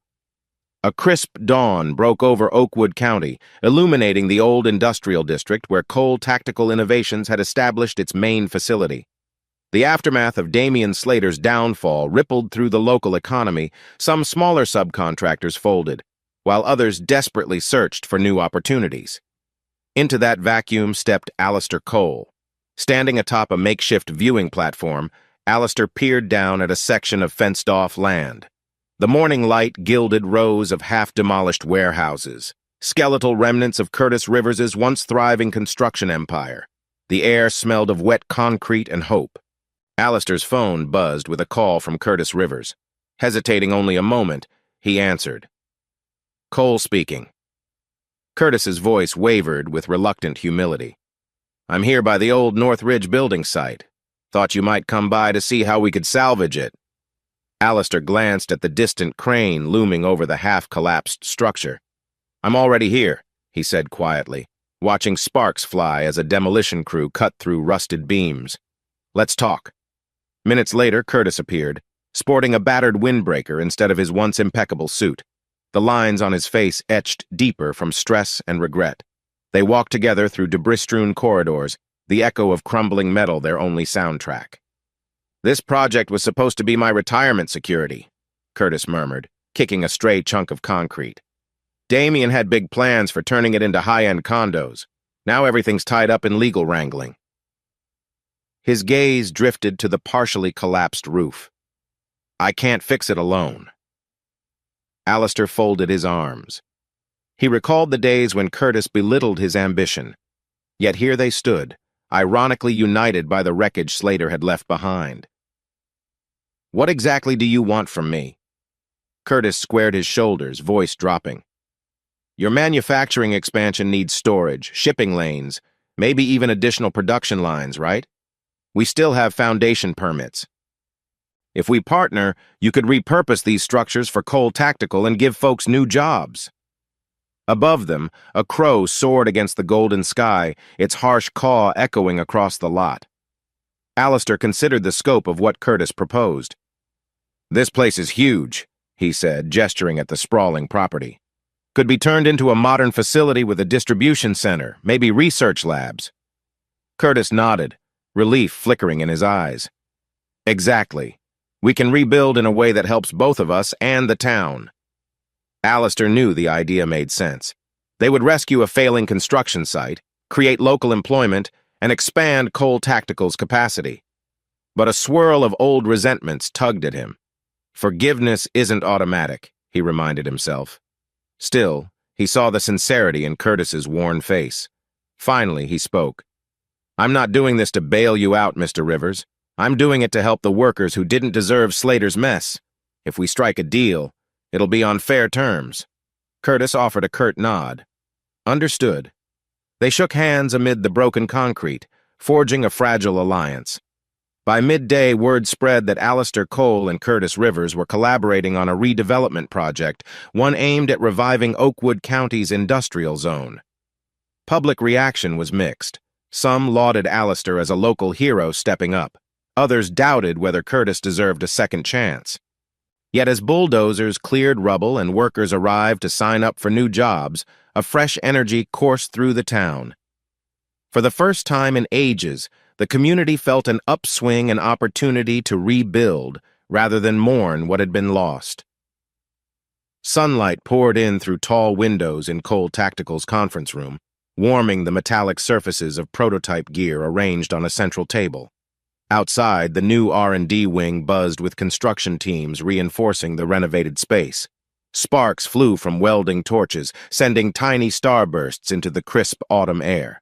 Alistair Cole stood at the front of the room, running a palm over a sleek ballistic vest made with advanced composite fabrics. Nearby, Gwen Ramirez and Grant Tucker discussed a fresh shipment of cutting-edge materials. Progress was swift, but Alistair's mind occasionally wandered to the emotional toll of recent events, betrayal, revenge, and now an uneasy partnership with Curtis Rivers. The door opened, admitting Dr. Letitia Ingram, a local therapist who had volunteered to run a brief mindfulness session for Cole Tactical's staff. She wore a serene smile, her gray-streaked hair tied in a neat ponytail. "Mr. Cole," she said, extending a hand, "thanks for letting me stop by." Alistair offered a half-grin. "Thanks for agreeing to help. We've had a lot of stress around here expanding operations, juggling new hires, plus the, fallout from Slater's meltdown." She nodded. "I hear you also served overseas. Must be quite the adjustment balancing commercial success and personal well-being." He felt a twinge of vulnerability. "It's different. The fight used to be straightforward. But now it's meetings, contracts, and questions of leadership. He hesitated, adding quietly, "And I'm not always sure I'm handling it in a healthy way." Dr. Ingram guided him toward a quieter corner of the conference room. For the next half hour, they discussed coping strategies, breathing exercises, short meditation breaks, ways to offload mental burdens. Though skeptical at first, Alistair found himself oddly comforted. He realized this was a different kind of success, not measured in contracts or revenue, but in emotional stability. Later that afternoon, as the staff wrapped up, Alistair stepped outside into the crisp air. The sky was a brilliant blue, and he caught sight of Brendan Marsh pulling up in his old pickup, bearing a wide grin. "Hope you're not forgetting about dinner tonight," Brendan said, leaning out the window. "Some of us got reservations at that new pub downtown." Alistair laughed, realizing he'd nearly canceled in favor of more work. "Yeah, let me just wrap up a couple of things. I'll meet you there." He followed Brendan's truck across town to the newly reopened Timberline pub, a rustic spot with salvaged wood decor and a lively crowd. Inside, they found Gwen and Grant already at a corner table, toasting with frosty glasses of cider. Laughter and conversation flowed. Occasionally, Alistair noticed curious stares from locals who recognized him. Some offered nods of respect. Others snapped photos. The rumor that he was revitalizing part of the county had spread fast. Gwen took a sip of her drink and nudged Alistair. "We're basically local celebrities now. How's that feel?" He shrugged, a bemused smile tugging at his lips. "Odd. It's not the kind of fame I ever wanted. But if it helps the business and the town, I'll cope." Brendan smirked. "You could have made your name by flashier means, but it's your perseverance and honesty that people respect. Own it." As the night wore on, the tension Alistair had carried in his shoulders slowly melted away. He clinked glasses with his team, feeling a sense of camaraderie and genuine pride that surpassed any fleeting revenge he'd once pursued. This was the new measure of success, one that nurtured both the business and the people behind it. The following week brought chilly gusts that rattled the turning leaves across Oakwood County. In the early morning light, Alistair parked his car along a winding country road, stepping onto a narrow dirt path framed by overgrown blackberry bushes. Ahead lay a charming farmhouse perched on a gentle slope, a property he'd been eyeing for months, but never had the time, or courage, to consider. He inhaled the crisp air, savoring the scent of pine and damp earth. The house itself was modest, paint chipped around the window frames, but its wraparound porch and wide fields beyond offered a sense of tranquil promise. A real fresh start, he thought. During the walkthrough, he noted the creaking floorboards and slightly outdated wiring. Yet the sunlight streaming through dusty windows revealed a cozy living room with a fireplace, a spacious kitchen with potential for big gatherings. Outside, a barn stood tall, perfect for future expansions, or maybe even a small R&D test area for Cole Tactical's outdoor gear. By midday, he found himself at a local diner discussing renovation plans with Mia Carter, a friendly real estate agent who'd grown up in Oakwood. "This place used to belong to my aunt," she explained, pushing aside a mug of coffee. "It's got history, some good, some tough, but it's solid." Alistair ran a thumb over the property's photos. "I need a retreat, somewhere away from the chaos. I also want a space for personal moments, I guess." Mia smiled knowingly. "I've seen your name in the news. Word is you're expanding your business and helping rebuild the industrial sector. You deserve a calm corner to call home." He nodded, imagining quiet mornings on that porch, the swirl of steam from a coffee mug, the distant hum of farmland life. "Let's move forward. I'm ready." That evening, as he strolled through downtown on his way home, he nearly bumped into Sarah Wingate, an old high school acquaintance he hadn't seen in years. She carried a stack of library books, hair pinned under a knit cap. "Alistair Cole? Well, I'll be," she exclaimed, eyes lighting up with recognition. He paused, a genuine grin tugging at his lips. "Sarah, wow, it's been ages. Heard you were teaching English at the community college?" She laughed. "Yep, plus volunteering part-time at the library. Word on the street is you've become the big shot in town, building gear and reviving the economy." I almost didn't believe it. He rubbed the back of his neck, a warm flush creeping up. That's an exaggeration. Just trying to do something worthwhile. They chatted about old times, awkward prom stories, mutual friends who'd moved away. For a moment, Alistair felt a flicker of something he hadn't experienced since before Juliana's betrayal. A lightness, an openness to new connections. Sarah invited him to a small gathering at the library's next fundraiser. He agreed, surprising even himself. Later, as he climbed into his car, he glanced at the passenger seat where the farmhouse brochures lay. A new life indeed, he mused. It wasn't a grand romance or a guaranteed future, but glimpses of possibility surrounded him: fresh starts, casual invitations, even the comfortable hum of old friendships rekindled. Meanwhile, on the far side of town, Juliana Rivers walked alone through a worn-down neighborhood. No driver, no luxury car, just the echo of her heels on the cracked sidewalk. In a small grocery window, she caught her reflection, startled by how different she looked without the trappings of high society. A quiet humility weighed on her shoulders, fueled by regret. Though their paths didn't cross that night, both she and Alistair navigated separate turning points, each discovering a shift in perspective about what they truly wanted from life. Morning light filtered through the windows of Alistair's modest office within Cole Tactical's rapidly expanding facility. Stacks of invoices, proposals, and progress reports covered his desk, a testament to the company's growing traction. He was proud of the momentum, but a persistent ache lingered in his chest, like a phantom reminder of old wounds. He was reviewing the latest payroll summaries when Marina Snow tapped on his doorframe. "Got a minute?" she asked, stepping in. Her usual brisk tone softened as she handed him a file. "These are new recruitment applications, more veterans, a few local workers from the failed Slater projects. The word is out that we're a stable employer." Alistair scanned the pages, noticing the cautious hope in each applicant's cover letter. "This is good," he said, though his mind was far away. Marina studied him. "You seem restless. You should be happy. Cole Tactical is thriving, the partnership with Curtis Rivers is taking shape, and the new property is practically yours." He set the file aside, hands folded. "I am grateful," he admitted. "But there's something about achieving all these wins, some part of me expected I'd feel more complete. Or maybe I thought this would fix everything inside me." Marina's eyes softened with understanding. "Revenge and success can't fill every void, Alistair.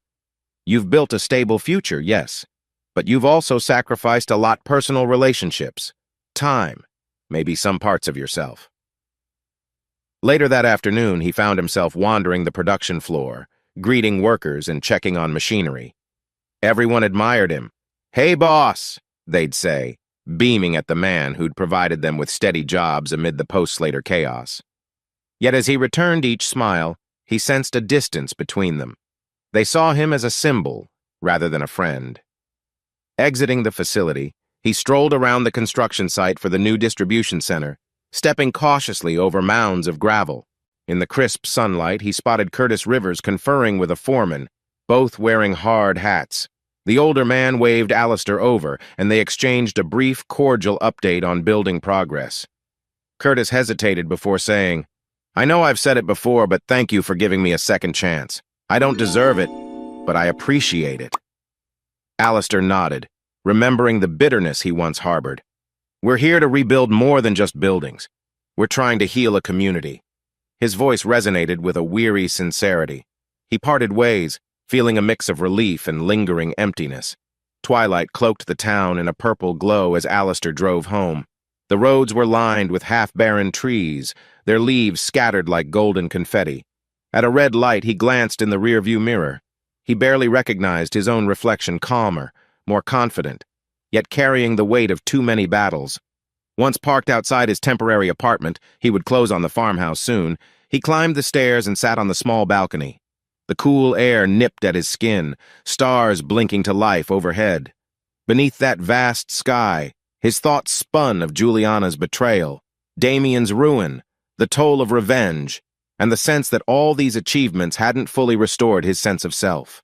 He closed his eyes, recalling fleeting memories from earlier days. Juliana's laughter during a simpler time, The first day he donned his uniform with pride, the camaraderie he'd once had with friends before ambition overshadowed connection. A knot tightened in his throat, regret for what he had lost along the way. At last he rose to his feet, leaning against the balcony rail. He breathed in the night air, letting the hush of the neighborhood envelop him. "I need balance," he realized, a single tear trailing down his cheek. His quest for revenge had yielded success, but at a cost he couldn't fully quantify. Now he stood on the cusp of a new chapter. He vowed he wouldn't be defined by resentment or accolades alone. From somewhere in the distance, an owl hooted a low, haunting note that reverberated through the stillness. Alistair ran a hand through his hair, quietly deciding that tomorrow he'd take another step, this time not for revenge or business gain, but to recapture the genuine human connections he'd sidelined. Sunlight gleamed off a modern glass building in the heart of D.C., where Alistair Cole stood in a polished lobby, wearing a tailored charcoal suit. He'd come a long way from dusty deployments and a cramped apartment above an auto shop. Now, he was here to present Cole Tactical Innovations to a high-profile government committee overseeing an international defense contract. "Mr. Cole, they're ready for you," announced a uniformed security officer, gesturing toward double doors trimmed with brass accents. Alistair exhaled, steadying himself. High stakes, the contract could elevate Cole Tactical from a regional success to a global competitor. Inside the committee room, suited officials and military personnel eyed him with cautious expectation. A hush settled over the marble-floored chamber. Behind Alistair stood a small but formidable team, including lawyer Marina Snow and R&D lead Gwen Ramirez. An array of prototypes, lightweight armor plates, advanced communication headsets, cutting-edge footwear lay displayed on a table lined with dark cloth. Clearing his throat, Alistair began his presentation. Cole Tactical is more than a business. We're a group of veterans and community members committed to real-world solutions gear that saves lives without breaking budgets. As he spoke, large screens displayed field test footage. Soldiers in harsh desert terrains praised the reliability of Cole Tactical's prototypes. A montage showed crash tests, ballistic demos, and stress trials under Arctic conditions. Alistair highlighted the rigorous testing protocols, transparent, data-driven, and free of shady shortcuts. Murmurs of approval stirred among the committee members. One official, sporting a crisp navy blazer, asked a pointed question, "Mr. Cole, how do we know your rapid growth won't compromise quality?" Alistair replied without hesitation. "Because integrity is our core. We'd rather slow down a production run than push substandard products into the hands of our troops or allies. We've seen, firsthand, the cost of cutting corners." A flicker of recognition passed through the official's eyes. In the audience, more heads nodded. The fiasco of Slater development had become a cautionary tale in certain circles, and Alistair's unwavering stance stood in stark contrast. After nearly an hour of scrutiny, the lead committee member, a general with a steel-gray buzz cut, addressed Alistair. "We'll deliberate further, but I must say your comprehensive approach is impressive. The contract demands global distribution, integrated solutions, and ethical standards. You're making a strong case." Leaving the committee room, Alistair felt the swirl of tension in his chest shift toward cautious optimism.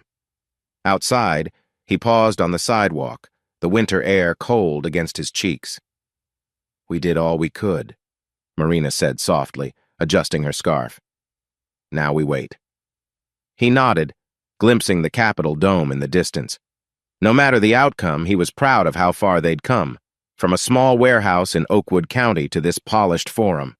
A bigger arena, yes, but Alistair's calm presence and honest mission had won them genuine respect.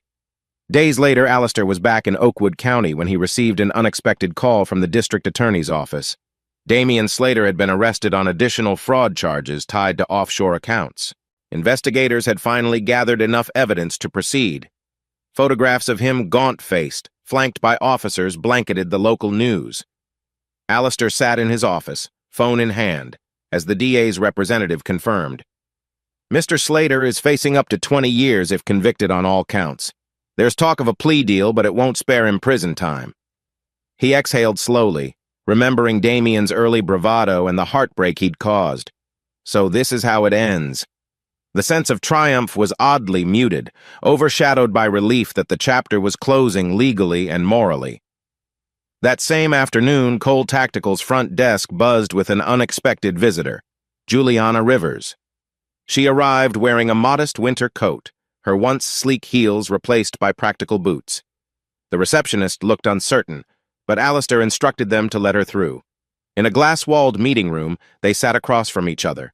Juliana clasped her hands on the table, eyes darting around the sleek interior.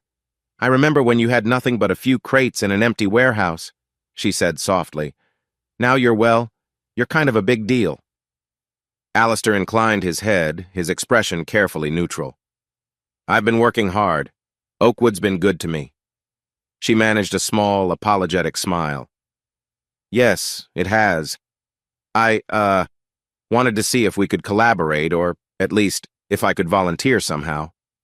Dad's health is declining, and I've realized I need to do something meaningful."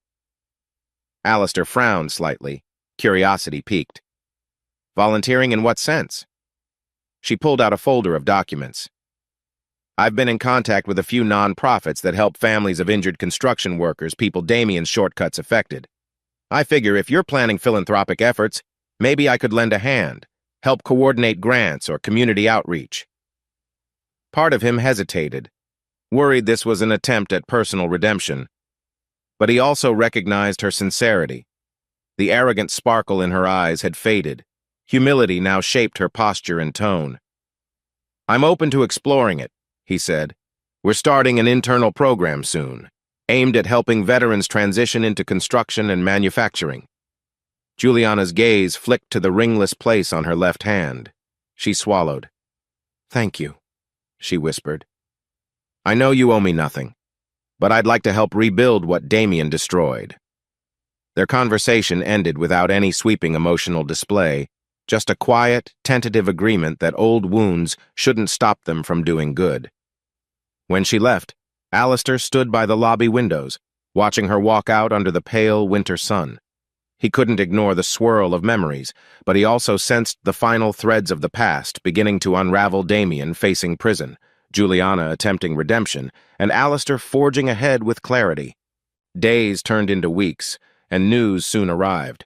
Cole Tactical had secured a portion of the government contract.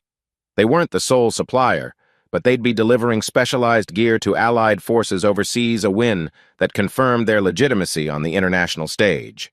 Alistair's team erupted in celebration, though he reminded them to stay humble. "We're in this for the long haul," he insisted. Amid the excitement, he formally announced the Legacy Project, a philanthropic initiative focusing on veterans' scholarships, job training, and community rebuilds. The Oakwood County press swarmed the story. Cameras flashed the day he addressed a small crowd outside the new R&D facility, a ribbon fluttering in the wind. Standing at the podium, Alistair surveyed an audience of reporters, local officials, and curious residents. "When I returned from overseas," he began, voice steady, "I had a broken marriage, an uncertain future, and a chip on my shoulder. It took me a long time to see that real success isn't about tearing others down, it's about lifting people up." A smattering of applause echoed. He continued, "The Legacy Project is our commitment to investing in those who protected our country, those who lost jobs in the Slater fiasco, and the young people aiming for technical careers. We'll fund scholarships for veterans at the local college, support job training in construction and manufacturing, and partner with non-profits to revitalize neighborhoods." Moments later, local media hustled forward for quotes. Juliana hovered near the sidelines, a discreet observer. When Alistair finished speaking, the cameras clicked and whirred. A reporter pressed a mic to his face. "Is this a way to distance yourself from the controversies with Damien Slater?" He offered a genuine smile. "It's a way to show that adversity can be transformed into something positive. Oakwood was nearly brought down by corruption and greed. We're proving that honesty and community matter more." After the event, Alistair ducked away from the crowd to catch his breath near a row of newly planted saplings. Soon, he spotted Juliana approaching, a mix of caution and admiration in her eyes. She wore a modest blouse and a local non-profit badge pinned to her lapel. "Your speech was inspiring," she said quietly. I'm working with that family's assistance group I mentioned. We'd love to connect with the Legacy Project whenever you have time. Alistair nodded, the winter breeze ruffling his hair. Of course. I'd be happy to schedule a meeting. They lingered for a moment in the hush of the newly landscaped garden. Finally, she spoke in a near whisper. You said adversity can be turned into something better. I see that now. And I just wanted to say, her voice caught, I'm sorry, Alistair. Not just for the affair, the betrayal, but for doubting you, for dismissing your dreams. You deserved more faith than I gave you. He stared at her, the weight of years' worth of hurt tangling in his chest. Then he gently placed a hand on her shoulder, a quiet acceptance glowing in his eyes. I forgive you, he said, voice thick with an odd blend of relief and sorrow. It doesn't erase the past, but it helps me move forward. Helps us both, maybe. Tears brimmed in her eyes, but she managed a small, grateful nod. The two stood there, no longer husband and wife, but perhaps something better. People who had learned hard lessons and were ready to place goodness above old resentments. It was a brisk spring morning when Oakwood County officials and community members gathered for a groundbreaking ceremony at the old industrial lot. Bright banners declared a new era. The Cole Tactical Innovations Global Distribution Center would soon rise, complete with training facilities and expanded research labs. Rows of folding chairs lined a makeshift stage, and the hum of excited chatter filled the air. Alistair Cole stood at the podium, wearing a crisp collared shirt, the wind tugging at his sleeves. The crowd included local families, veterans, media reporters, and even state representatives. Front and center sat Gwen Ramirez, Brendan Marsh, and Marina Snow, smiling with pride. Curtis Rivers hovered near the back, still somewhat reserved but supportive. Welcome, everyone, Alistair began, his voice carrying over the quiet hush. Today we break ground not just on a building but on the next chapter for Oakwood and Cole Tactical. Over the past year, we've seen how a community can rebound from betrayal and hardship when people join hands with honesty and commitment. A wave of applause fluttered through the audience. Alistair took a moment to scan the sea of faces. In it, he spotted Juliana, standing beside volunteers from her nonprofit. She caught his gaze and nodded with a soft smile, an unspoken acknowledgement of how far they had all come. The real triumph, he continued, isn't any contract or revenue milestone. It's building a life and a legacy guided by integrity. We started out small, fueled by heartbreak and determination. We're here today because we chose to stand by our values. That's the message I want to share, that even when betrayal cuts deep, we can find redemption in ourselves, in each other. With that, he lifted a ceremonial shovel, and alongside local officials, he dug into the fresh soil. Cameras clicked, capturing the symbolic gesture. The crowd cheered, and a gentle breeze whisked away the last echoes of the past. After the ceremony, as attendees mingled, Alistair slipped away to a quiet corner of the lot. He gazed out at the expanse of land, imagining the sleek facility that would soon rise, the trucks rolling in and out, the jobs created. This is what it means to move on, he reflected, to turn bitterness into something that heals.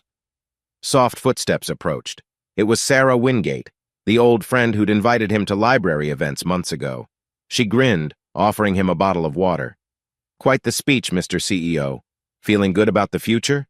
He took the water, laughter sparkling in his eyes. Better than I have in a long time, he admitted. I'm free, I think. Free of all that anger I used to carry. They exchanged a friendly smile, the sunlight washing them in a promise of renewal. Somewhere behind them, a forklift beeped, moving supplies into place for the next construction phase. The hum of progress surrounded them, yet it was the quiet sense of personal growth that truly anchored Alistair. He stood on the threshold of a life unbound by old pain, with new horizons opening each day. No longer shackled by revenge, he could see the path forward clearly, a future shaped by resilience, compassion, and a business that served more than just profit. And so, under the bright sky of a town once plagued by corruption, Alistair Cole found the peace he'd sought not in victory over an enemy, but in transcending the betrayal that had once defined him.